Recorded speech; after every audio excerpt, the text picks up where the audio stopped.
పాపం ఏ కంపెనీలో చేస్తున్నాడో తెలియదు కానీ ఒక ఎంప్లాయీ అడవిలో ఉండే ఒక నది దాటాల్సి వచ్చింది. వుడెన్ బ్రిడ్జ్ మీదుగా వెళ్తున్నాడు. మధ్యలో వెళ్ళగానే వుడెన్ బ్రిడ్జ్ ఎక్కువగా ఊగింది. చేతిలో ఉన్న సూట్ కేస్ నదిలో పడిపోయింది. బోరున ఏడవడం స్టార్ట్ చేశాడు.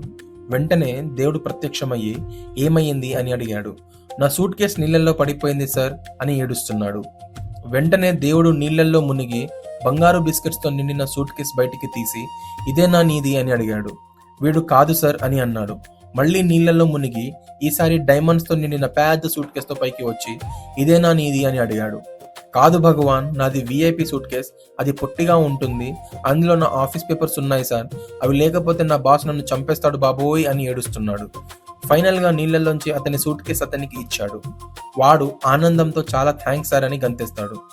అప్పుడు దేవుడు వాడిని ఆపి, నువ్వు ఇంత ఇన్నోసెంట్వి ఏంటయ్యా, గోల్డ్ డైమండ్స్ ఇచ్చినా కూడా వద్దు అన్నావు, నువ్వు నాకు నచ్చావు, ఆ విఐపి సూట్ కేస్ తో పాటుగా ఈ 2 సూట్ కేసులు కూడా నీకు గిఫ్ట్ గా ఇస్తున్నా అని చెప్పాడు. వాడు దేవుడికి దండం పెట్టుకొని ఇంటికి వెళ్ళిపోయాడు. ఇంటికి వెళ్ళి అవి చూపించి వాడి పెళ్ళానికి జరిగిందంతా చెప్పాడు. వాడి పెళ్ళం ఒక గయ్యాలి గంప, ఆశపోతు మేళం. ఆవిడకి కోపం వచ్చి మొగుడిని బండ బూతులు తిట్టింది. పిచ్చినా కొడక, దేవుడు కనబడితే వాడుకోవడం కూడా తెలియదు నీకు, సూట్ కేసులా తెచ్చేది, నన్ను తీసుకెళ్ళు, దేవుడిని ఎలా వాడుతానో నీకు చూపిస్తాను అని అంది. పాపం ఎందుకు లేవే, ఇన్ని డైమండ్స్ గోల్డ్స్ ఉన్నాయి కదా అనే మొగుడు ఎంత చెప్పినా వినిపించుకోకుండా మళ్ళీ మొగుడిని అడవికి తీసుకువెళ్ళింది. ఇద్దరు ఆ వుడెన్ బ్రిడ్జ్ మీద నడుస్తున్నారు. ఎక్కడా చూపించు చూపించు అని ఆ వుడెన్ బ్రిడ్జ్ మీద డాన్స్ ఆడుతుంది. ఇంకాస్త ఎక్కువగా ఊగి పొరపాటున పెళ్ళం నదిలో పడిపోయింది. వీడు కంగారు పడి ఏడవడం మొదలుపెట్టాడు. మళ్ళీ దేవుడు గబుక్కున ప్రత్యక్షమయ్యాడు. ఏమైంది బాబు అని అడిగాడు. వీడు బై మిస్టేక్ నా పెళ్ళం నదిలో పడిపోయింది మహాప్రభువు అని ఏడవడం మొదలుపెట్టాడు. వెంటనే దేవుడు డిప్పు కొట్టి పైకొచ్చాడు. అతని చేతిలో అందమైన ఐశ్వర్యరాయి ఉంది. ఇదేనా నీ పెళ్ళం అని అడిగాడు. వెంటనే అవును సార్ అని ఐశ్వర్యరాయిని తీసుకొని పారిపోయాడు. వెంటనే దేవుడికి కోపం వచ్చింది.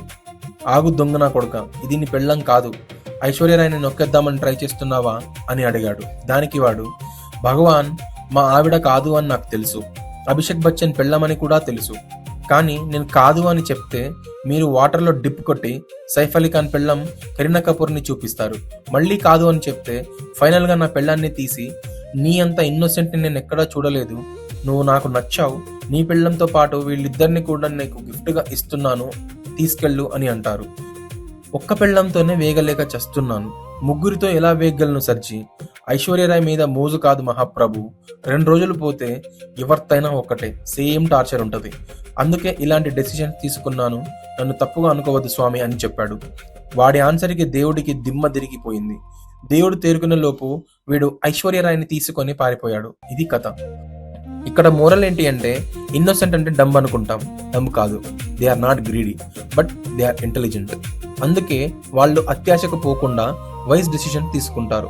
గమనిక, ఇది నీతి కోసమే చేసిన కథ తప్ప ఆడవాళ్ల మీద జోక్గా భావించొద్దు అని ఆడవాళ్ళందరికీ మనవి.